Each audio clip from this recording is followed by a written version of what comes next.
स्वागत है आप सभी का पूजा स्टोरी टेलिंग में। आज हम आपके लिए लेकर आए हैं मंगलवार व्रत कथा।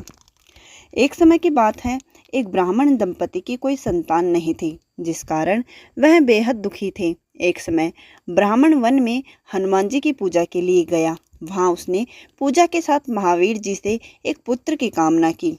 घर पर उसकी स्त्री भी पुत्र की प्राप्ति के लिए मंगलवार का व्रत करती थी।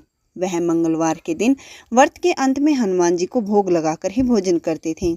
एक बार व्रत के दिन ब्राह्मणी न भोजन बना पाई और न ही हनुमान जी को भोग लगा सकी।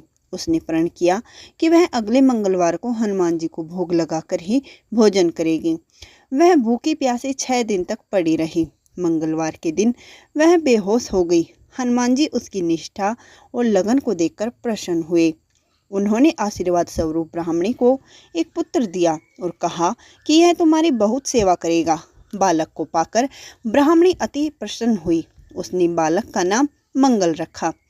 कुछ समय उपरांत जब ब्राह्मण घर आया तो बालक को देख पूछा कि वह कौन है। पत्नी बोली कि मंगलवार व्रत से प्रसन्न होकर हनुमान जी ने उसे यह बालक दिया है। ब्राह्मण को अपनी पत्नी की बात पर विश्वास नहीं हुआ।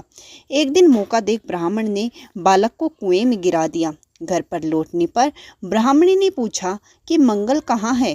तभी पीछे से मंगल मुस्कुराकर आ रहा था।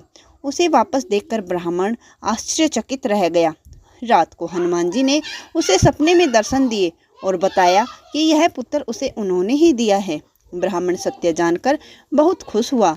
इसके बाद ब्राह्मण दंपति प्रत्येक मंगलवार को व्रत रखने लगे। जो मनुष्य मंगलवार व्रत कथा को पढ़ता या सुनता है और नियम से व्रत रखता है, उसे हनुमान जी की कृपा से सब कष्ट दूर होकर सर्व सुख प्राप्त होता है और हनुमान जी की दया के पात्र बनते हैं। इसके साथ ही आप श्री हनुमंत लाल की पूजा आराधना में हनुमान चालीसा, बजरंग बाण और संकट मोचन अष्टक का पाठ कर सकते हैं।